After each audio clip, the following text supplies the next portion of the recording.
사도행전 53번째 시간입니다. 지나가는 구름을 붙잡지 말라. 지나가는 구름을 붙잡지 말라 라는 제목으로 우리 하나님 말씀 함께 나누도록 하겠습니다. 우리 사도행전 17장은 사도 바울이 데살로니가라고 하는 곳에서 전도했을 때의 내용입니다. 다른 데서는 참 힘들었습니다.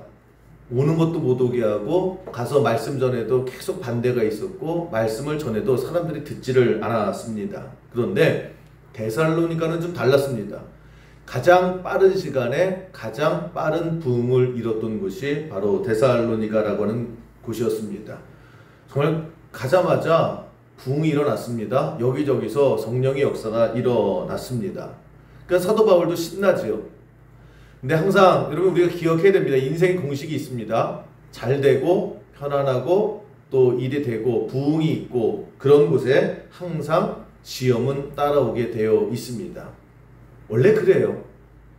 항상 그 공식, 좋다 말았네 그것이 아니라 항상 시험과 또 어려움은 따라오게 되어 있습니다.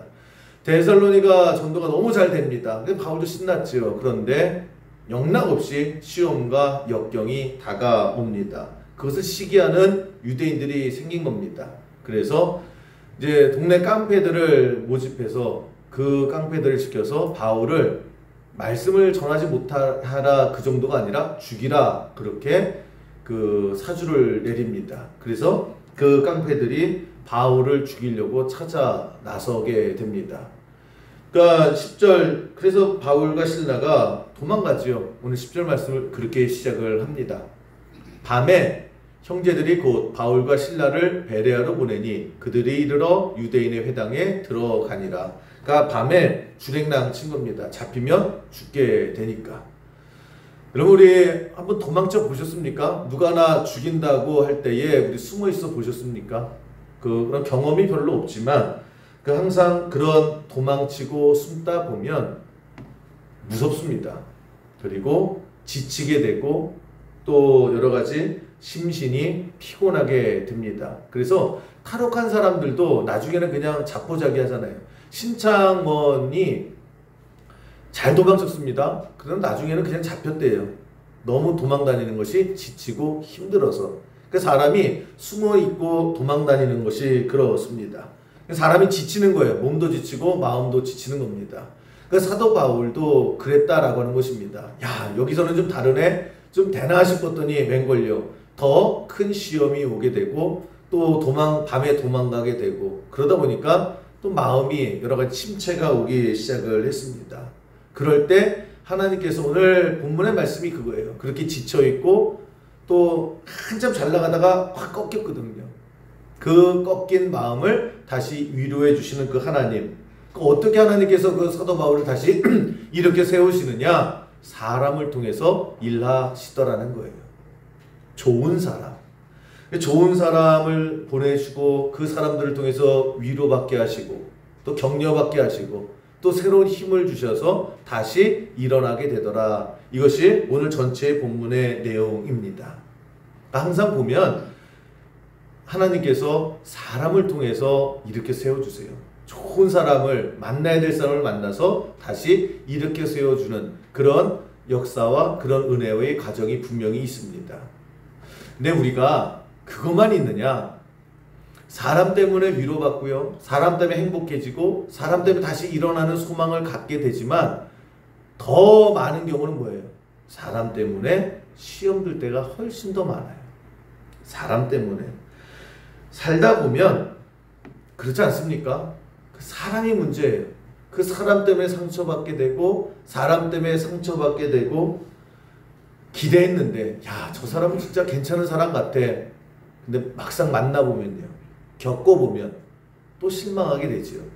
또 상처받게 되지요. 계속해서 우리가 인생을 살다 보면 그것이 쌓이고 쌓이다 보면 사람에 대한 기대가 점점 사라져요. 사람에 대한 기대가 사라지니까 그 사람과 관련된 일도 이제 희망이 없습니다. 그래서 계속해서 우리가 낙심하게 되고 이제 기대 따위는 하지 않는 그런 모습으로 변화가 되는 경우가 훨씬 더 우리의 삶 속에 일상적일 때가 많아요. 아, 저 사람 진짜 괜찮은, 저 목사님 괜찮은 것 같은데 야, 저 저명의사는 괜찮은 것 같은데, 저 사람은 소문대로 괜찮은 것 같은데, 만나보면요, 겪어보면 역시나 저급하고 피 안 내나 싶었더니 욕망의 노예고 돈돈돈 그러고 이기적이고, 우리가 그럴 때가 너무나 많이 있지요. 그래서 우리가 살다가 사람에게 기대합니까? 좋은 사람에 대한 희망을 갖는 게 아니라 그냥 누구든 다 그저 그렇고 그런 인간이야 라고 하는 그런 마음이 그냥 마음에 굳어지고 그렇게 살아갑니다. 그래서 오늘 말씀이 어떻게 보면 와닿지 않을 수도 있어요. 바울이라고 하는 사람이 힘들고 지칠 때 좋은 사람들을 만나서 회복되더라. 이게 성경의 얘기로는 들리는데, 아유, 그게 나에게 있겠냐?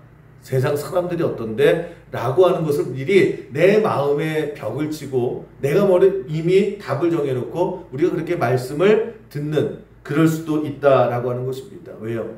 사람에 대한 상처, 사람에 대한 실망이 그냥 일상이 된 거예요. 여러분, 그 어떤 심리학책을 보니까 어릴 때 부모님에 대해서 실망을 경험한 사람들이 있어요.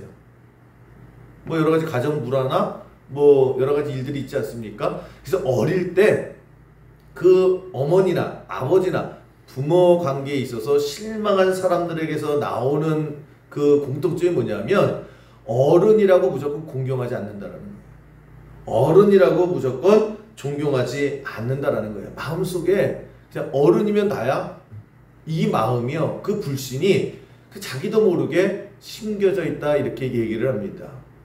그래서 여러분 가끔 가다 보면 막 싸우잖아요. 뭐 아버지 뻘 되는 사람하고 할아버지 뻘 되는 사람하고 막 싸우지 않습니까?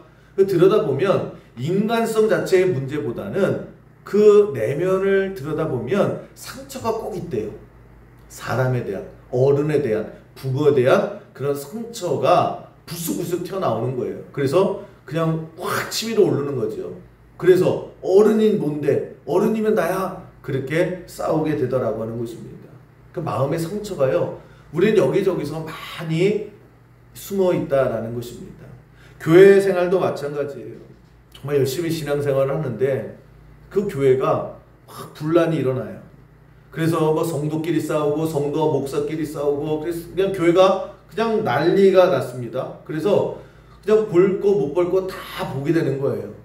야, 이게 교회가 이렇게까지 하네? 고소고발도 하고 뭐 욕도 하고 뭐 별의별 일이 다 있는 거예요. 도저히 안 되겠다. 여기 있으면 내가 진짜 죽겠다 싶어서 결단을 내려서 이제 정리하고 새로운 교회에서 새롭게 신앙생활을 하죠. 그때 대부분의 사람들이 마음 먹는 거예요. 야, 내가 이제 그 지긋지긋한 교회 이제 딱 끊고 내가 여기서 이 좋아 보이는 이 교회에서, 목사님도 보니까 괜찮은 것 같아요, 여기서 내가 새롭게 열심히 신앙생활 해야지 라고 하면서 교회를 옮겨요. 그래서 새로운 마음을 가지고 열심히 하려고 하는데 잘 안 된대요.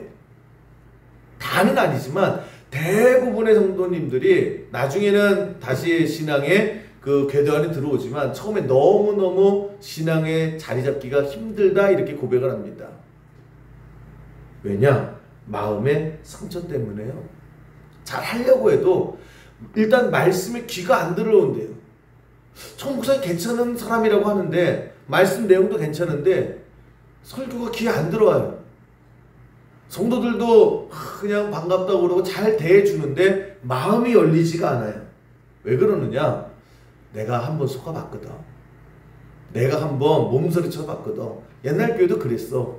그러면서 저 목사도 뭐 다 똑같겠지, 지금 웃고 있는 이 성도들도 똑같을 거야 라고 하는, 결국엔요, 사람에 대한 상처, 사람에 대한 실망 때문에 마음의 문을 열고 또 귀를 열어서 하나님 말씀 듣고 자리 잡고 신앙생활하는 것이 그렇게 어렵다 얘기를 합니다.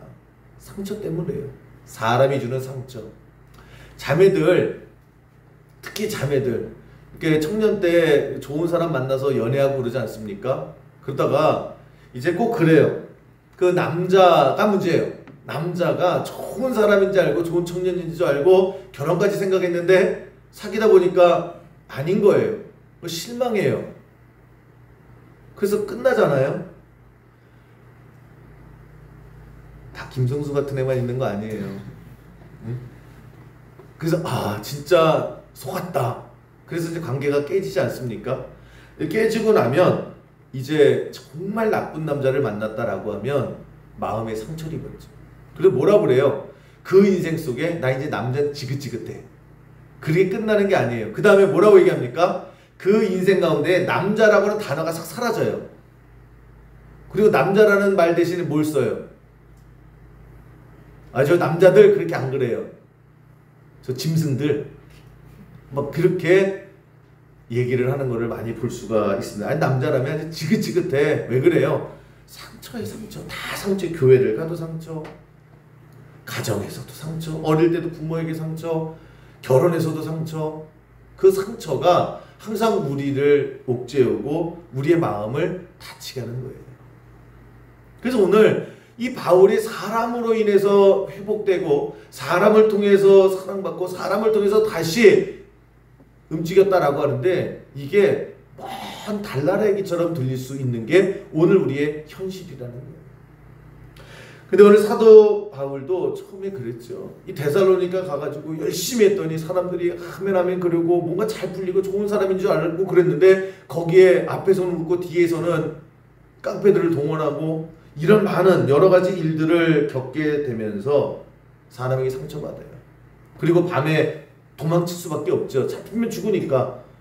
그러면서 여러 가지 많은 생각과 여러 가지 많은 번뇌와 또 갈등이 있으면서 이제 마음이 가라앉기 시작을 해요. 야, 이게 진짜 하는 거 맞을까? 야, 내가 저런 사람들한테 진짜 계속 복음을 전해야 되는 게 맞나? 라고 하면서 계속 마음이 다운되죠. 우리가 그런 경험하지 않습니까? 그래서 이제 아무것도 할 수가 없는 그런 상황 속에 하나님께서 나서주시는 거예요. 가만히 냅두면 그냥 꺼져서 다시 일어나지 못하니까. 그래서 하나님께서 회복시켜 주시는 내용이에요. 그 회복시키는 과정이 뭐냐? 하나님께서 그 바울을 다시 일으켜 세워주는 그 도구로 사용하시는 게 뭐냐? 그게 좋은 사람들이었다는 거예요. 그래서 바울의 다쳤던 마음이 다시 열려요. 푹 꺼져 있었던 그 기가 다시 이렇게 세워요. 좋은 사람들을 통해서 이 베레아라고 하는 이 좋은 사람들을 통해서 다시 회복하게 되고 다시 하나님의 사역을 감당하게 되더라. 이것이 사도행전 17장 전체의 내용입니다. 저는 오늘 이 말씀 통해서 간절히 기도하는 게 우리 수영교회에서 오늘도 예배하는 여러분들 인생 가운데에 정말 좋은 사람 만나는 축복이 있기를 간절히 기도합니다. 그거보다 좋은 건 없는 것 같아요. 내가 좀 못나도 괜찮아요. 내가 다 갖추지 않아도 괜찮아요. 내가 못나도 괜찮아요.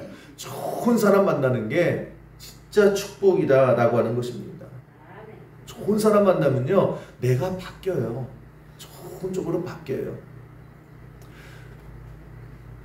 오늘 잘 왔어요. 샘플로 좀 씁시다, 두 사람은. 매주는 시어머니께서도 못 오겠지만 가끔이라도 와요. 그래서 우리 저 박소연 자매의 얼굴을 우리가 유심히 쳐다봐야 돼요. 점점 더 밝아지나, 점점 더 행복해지나. 그거는 온전히 다 김성수에게 달린 거예요. 저 인간이 좋은 인간이었으면 사는 게 더 행복할 줄로 믿습니다.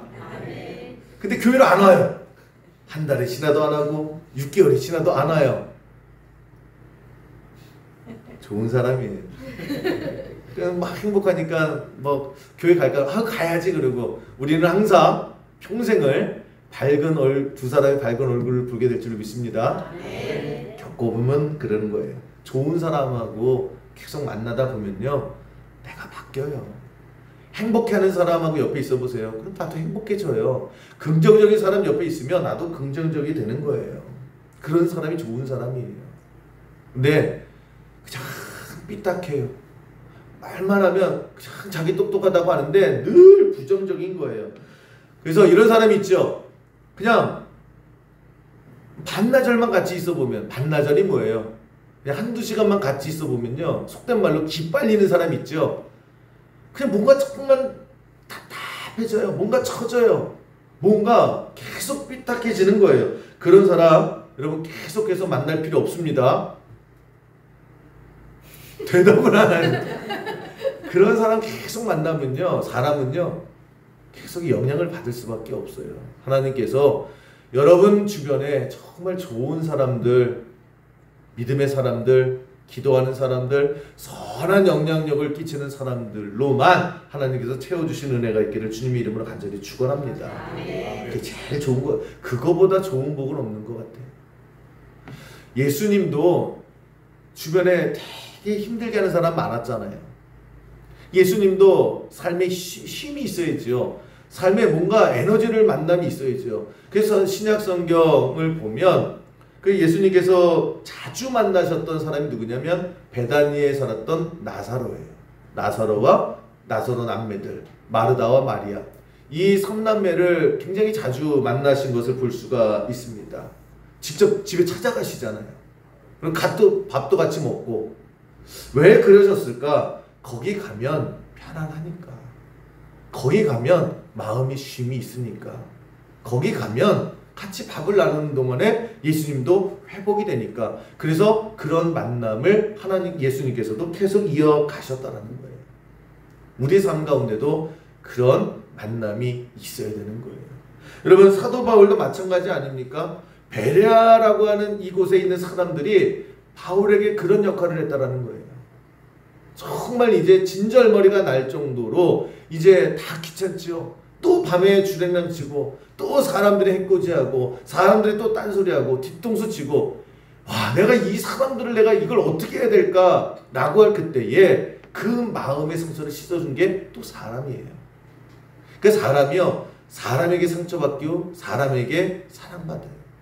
저는 그 사람, 그래서 좋은 사람을 많이 만나서, 여러분 세상 사는 게 힘듭니다. 외롭습니다. 그럴 때마다 하나님께서 주신 좋은 사람과의 만남의 복을 통해서 여러분 더 위로받고 더 좋은 선한 영향력을 통해서 날마다 일어나는 그런 복된 인생 되기를 주님의 이름으로 간절히 축원합니다. 혼자 일어나는 게 아니라요. 그래서 제가 기도하는 게 그거예요. 하나님, 우리 성도님들 일주일간 또 얼마나 치열하게 사세요. 여러분 사는 게 너무 힘들죠. 답답하고 지난 한 주도 또 생각하지 못했던 얼마나 많은 일들이 있었겠어요. 여러분들 마음을 괴롭히는 얼마나 많은 또 일들이 있었겠습니까? 그 많은 일들을 가지고 있을 때 예수님에게 베다니의 그 가정이 있듯이, 또 바울에게 위로와 축복이 되었던 베레아 사람이 있듯이, 수영교회에서 신앙생활하는 여러분들, 이 교회가 여러분들에게 베레아가 되고 여러분들에게 베다니가 되는 은혜가 있기를 간절히 기도합니다. 그래서 교회에 오면 편안해지는 거예요. 교회에 오면 위로받는 거예요. 그냥 교인들을 보면 그냥 별 얘기 없어요. 그런데 다시 한번 소망이 생기고 뭔가 회복이 되는 것 같고, 완전 방전 상태로 깜빡깜빡거리다가 교회 와서 예배하고 교회 사람들하고 차 마시고 교회 사람들하고 그냥 교회 얘기하는데 거기서 그것이 여러분들의 베다니가 되고요. 그 사람들이 바울에게 베레아 사람들이 되는 그런 축복의 장소가 되는 우리 수영교회가 되기를 주님의 이름으로 간절히 축원합니다. 그럼 오늘 그거예요. 도대체 베레아 사람들이 어떤 사람들이었길래 그렇게 상처가 심했던 바울마저도 회복될 수 있었을까? 11절 보시면 복잡하게 설명하지 않습니다. 딱 이렇게 설명을 해요. 베레아에 있는 사람들은 데살로니가에 있는 사람들보다 더 너그러워서 간절한 마음으로 말씀을 받고 이것이 그러한가 하여 날마다 성경을 상고하더라. 뭐예요? 너그러운 사람들이었다. 여러분, 하나님의 은혜가 임하고 하나님의 사랑을 알고 하나님의 사랑을 체험한 사람들에게 나타나는 변화가 뭐냐? 하나님이 쓰시는 사람이 뭐냐? 너그러움이에요. 너그러움.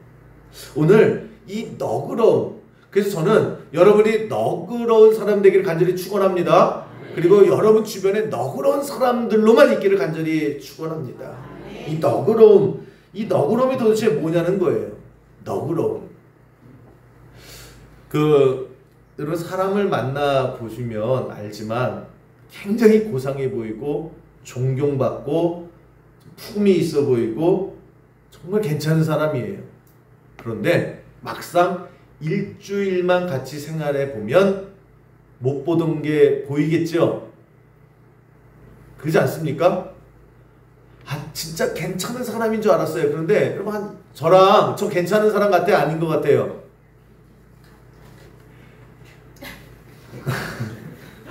제가 그 요즘에 뭐에 딱 박혔냐면 산티아고 순례길에 제가 그게 이제 스페인에 있는 쫙 걷는 거거든요. 거기 꼭 가보고 싶어요. 그래서 저 사람들하고 같이 좀 가자고 얘기했거든요. 대답들을 다 안 해요. 근데 막상 가면요, 저기 구용준 목사님 괜찮은 줄 알았더니 일주일만 저랑 같이 살아보면 이거 교회를 다녀야 될까 말아야 될까, 그럼 시험이 들어요 안 들어요? 안 들어요. 들어요. 그 이영신 사모가 대단한 사람이에요. 그렇지 않습니까? 여러분, 살아보면 뭐 이런 게 있나, 뭐 이렇게 생각이 드는 경우가 사람은 다 있어요. 제가 한 20년도 더 됐는데 우리 남동지방에서 예전에 미국 교회 탐방 프로그램이 있어서 거기 간 적이 있습니다. 근데 그때는 제가 최고로 지방에서 어렸을 때예요. 그러니까 이제 되게 많은 목사님들이 가셨거든요. 근데 지금도 그래요. 어디 여행을 가면 최고 고참과 최고 막내를 짝으로 줘줘요. 왜 줘줘요? 그렇게 잔심부름하라고 그렇게 해요. 지금도. 그러면 운동선수도 마찬가지 아닙니까? 최고 고참하고 신인하고 같은 방을 쓰게 해요. 그러면 고참은 말만 해요. 그러면 알아서 신인들 톡톡톡톡 하고 그러거든요. 그러니까 목사들도 똑같아요. 최고 고참하고 최고 어린 전도사나 목사하고 이렇게 짝을 줘줘요. 그럼 이제 목사님들, 이제 뭐 젊은 목사님들 굉장히 바쁩니다. 알아서 딱 해야 되니까.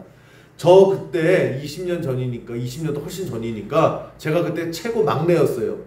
그러니까 방을 이렇게 2인 1조로 해주는데 우리 지방에서 최고 고참 목사님하고 같은 방을 썼습니다. 그런데 그 목사님이 큰 교회 목사님이셨는데 되게 어려운 목사님 같은 목사님이에요. 하나의 흐트러짐도 없는, 누가 봐도 그냥 지나가도 혹시 목사님이세요? 라고 하는 2대8에 기름 바르시는, 말을 천천히 하시고, 저 깜짝 놀란 게 인사를 하잖아요. 그럼 아유 목사 안녕하세요 이렇게 서로 인사를 내지 않습니까? 할렐루야. 그러면 한참 있다가 이게 여기서 뚜뚜뚜뚜뚜뚜 할랄랄랄랄랄랄랄루야 뭐 이런 분이에요. 근데 정말 이 정통 목사님 이분하고 같이 방을 쓰라는 거예요. 그 주변에 있는 목사님들이 다 웃었어요. 너 죽어봐. 너 죽어봐. 저는 이미 그때 순례길을 한번 갔다 온 겁니다. 정말 힘들더라고요. 근데 그분이 진짜 흐트러짐도 없는, 그러나 좀 어려워도 정말 목회자로서 존경할 만한 분이었단 말이에요. 그래서 제가 어렵긴 하지만 그래도 이번 기회로 정말 많은 걸 좀 배워야 되겠다 라고 실질적으로 많은 걸 배웠어요. 품위도 배웠고 목사로서의 그런 것도 많이 배웠는데 제가 또 헛그러는 게 있었어요. 저 목사님이 이런 면이 있었네 라고 하는 걸 며칠 안 가서 제가 깨달은 게 있어요. 뭐냐면 무지노랭이에요. 어떻게 이렇게 목사님들이 쫙 가고 그러면 이제 고참 목사님도 이렇게 밥값 한 번씩 내거든요. 근데 그 목사님은 우리 지방에서 제일 큰 게 목사님이었어요. 그러니까 돈이 없으면 몰라요. 얼마든지 살 수 있는 목사님이에요. 그런데 여행을 한 보름 정도 됐는데 밥을 한 번도 안 사더라고요. 한 번. 나중에 내가 물어봤어요. 그랬더니 저 목사님한테 밥 얻어먹은 사람이 없대요. 나는 여행이라 뭐 특별한 이유가 있는 줄 알았더니, 근데 이게 눈에 너무 보이는 거예요. 그거 있죠. 신발끈 풀었다가 묶었다 풀었다 묶었다. 먼저 밥 먹으면 먼저 나가버리고. 이게요, 같이 살아보니까 이게 보이는 거예요. 너무 티나게. 그러니까 제가 너무 이게 충격이었어요. 어떻게 저렇게까지 하실 수 있나? 라고 하면서 제가 아직도요, 그때의 그 감정이 참 묘했어요. 그러면서 사람이 완벽하진 않구나. 돈 그 밥값 정도 갖고도 저렇게 하실 수 있구나. 그렇게 존경받는 목사님이, 그렇게 무음한 목사님도 같이 겪어보니까 보이는 것들이 있더라고요. 아, 그 사람은 정말 완벽한 사람은 없네. 반면에 또 아주 고약한 사람들이 있죠. 아, 그냥 혀 둘르고 야야야야야 근처도 가지 마 라고 하는 사람과 또 어떻게 같이 엮이다 보면 뭐예요?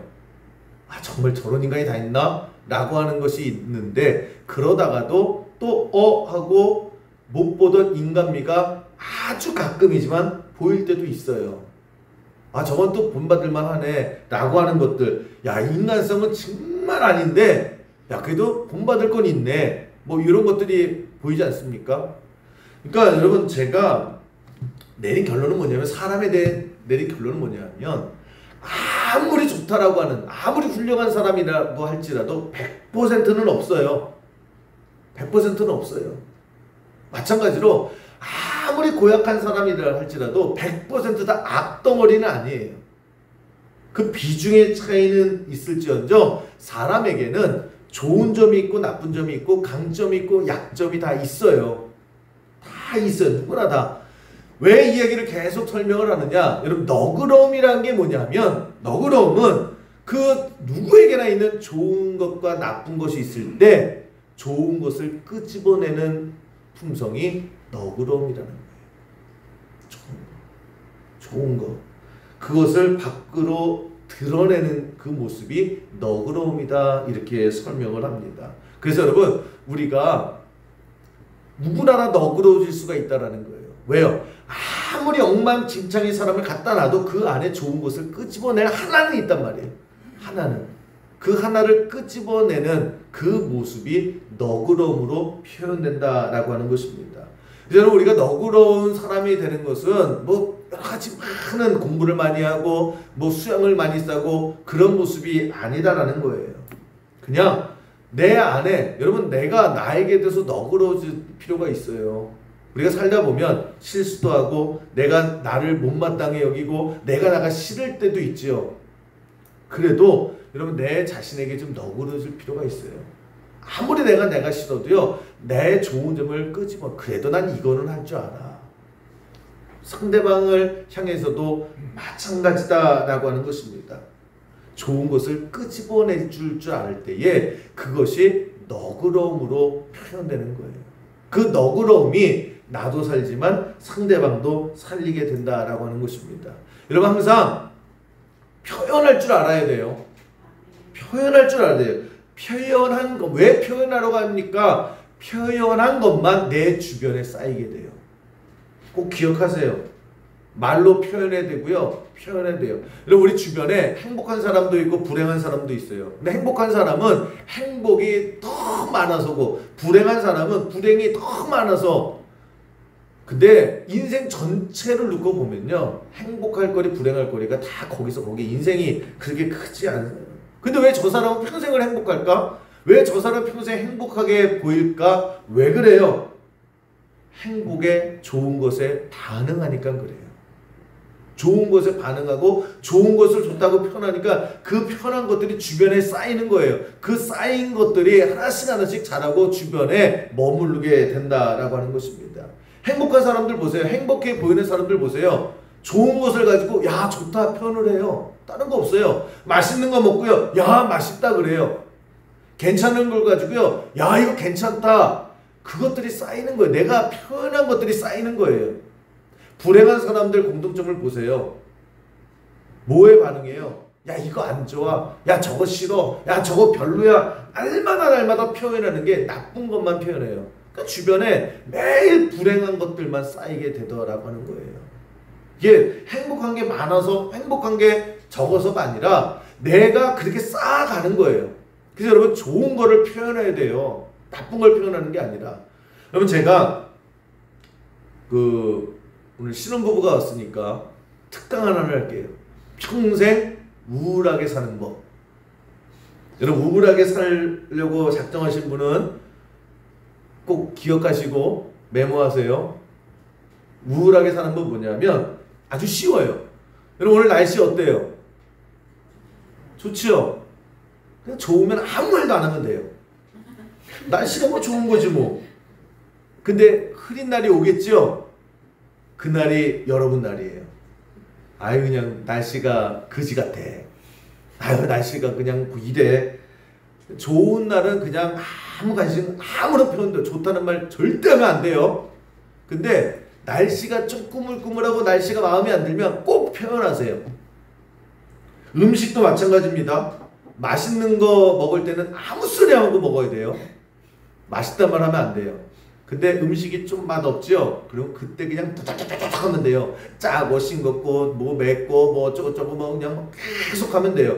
그게 여러분들 습관이 되면 우울하게 살 수 있어요. 우울하게 100%입니다. 뭐예요? 나쁜 거에 반응하고 나쁜 거에 표현하면요. 나쁜 것들이 주변에 쫙 깔려요.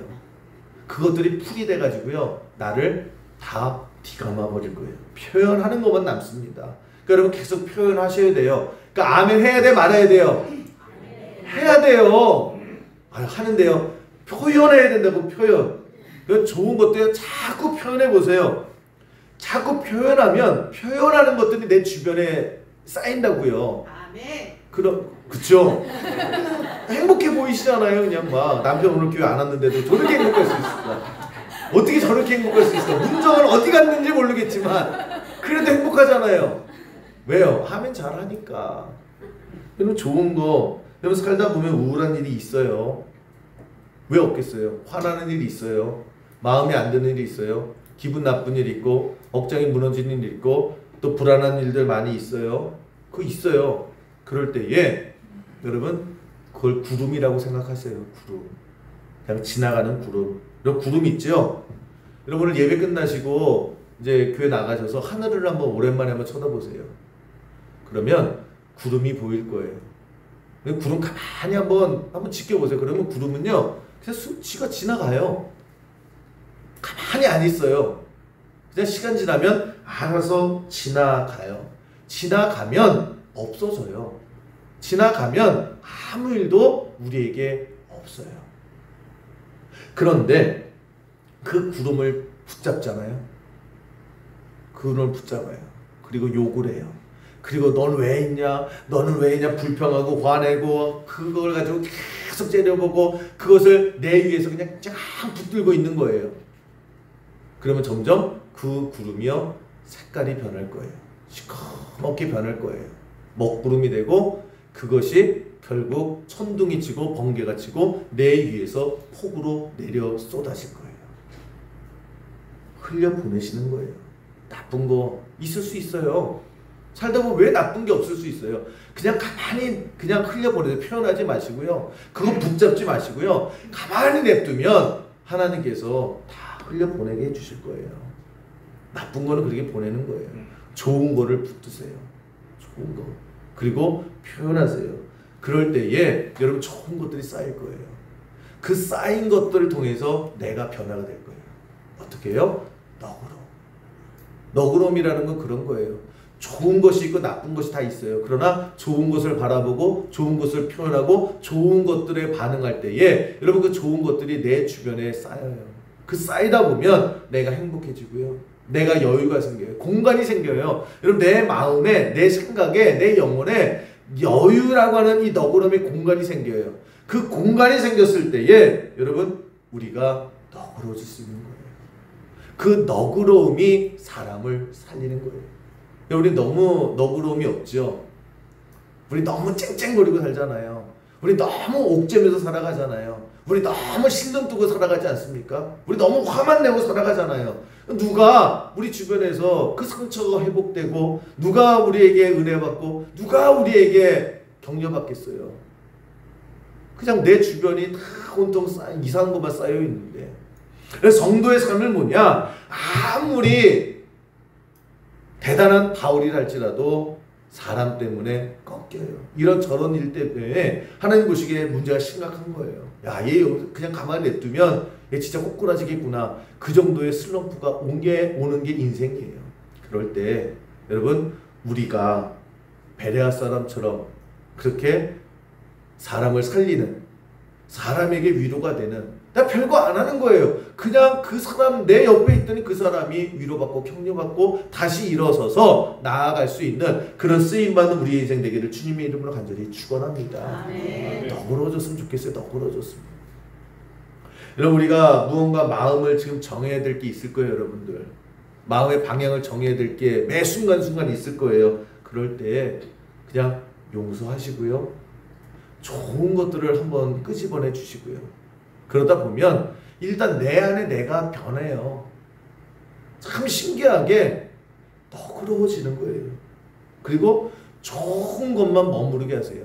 그냥 먹구름 같은 거 가만히 냅두세요. 그러면 지가 알아서 흘러가요. 그걸 자꾸 계속해서 꼬리에 꼬리를 물고 감정에 감정을 물고 그래서 그냥 이를 갈고 그래봤자 그 폭우요 내 위에서 쏟아져요. 흠뻑 젖어요. 여러분 여러분 다 잘 될 줄 믿습니다. 진짜 잘 될 거예요. 그러면 잘 되면 참 답답한 게 뭐냐면 잘 되면 불안해하는 분들이 있어요. 이거 진짜 잘 되네. 아니, 내 인생에 이런 일이 잠깐만 이거 잘 됐는데 그 잘 된 게 또 잘 돼요. 일이 풀려요. 내가 지금까지 살아온 인생은 꼬였거든요. 근데 이거 왜 풀려? 이거 왜 이렇게 잘 되는 거야? 이거 자식들도 잘 되네? 그때에 자꾸 불안해하기 시작을 해요. 이거 한 방에 날아가는 거 아니야? 야, 좀 이따 이거 나쁜 일 오겠지? 이거 좋아하지 말아야지. 좋아하지 말아야지. 아닌 척 해야지. 부정타. 세상에 속고 있는 거예요. 좋은 거는 좋다고 표현하세요. 좋은 걸 좋다고 표현 왜 못해요? 교만하지 말라고 그랬지. 그죠? 좋은 것을 좋다고 표현하세요. 그게 감사예요. 감사가 많아질수록 여러분 좋은 것들이 더 많아져요. 왜 하나님이 좋은 것을 가지고 좋아하지도 못하는 인생이 그게 좋은 인생 아니잖아요. 좋아하세요. 그러다가 안 좋은 일 생길 수 있겠죠. 그냥 지나가는 구름은 붙잡지 마세요. 그냥 지나갈 거예요. 그리고 하나님께서 또 새로운 그런 역사를 허락해 주실 거예요. 그렇게 믿음 안에 살다 보면 여러분 우리가 너그러움이 생길 거예요. 그 너그러움 속에 우리가 더불어 살아가게 되고 그런 사람들이 모인 이 수영교회가 은혜의 그런 복된 자리가 되고 좋은 것을 좋다고도 못하는 행복한 것을 금방 분해질까봐 겁내는 그런 모습이 아니라요. 표현하세요. 많이 내 주변에 온통 행복한 것으로 가득 채우세요. 그렇게 행복하고 그렇게 여유와 너그러움 속에 하나님 앞에 잘 쓰임받는 우리 모든 성도의 삶 되기를 주님의 이름으로 간절히 축원합니다.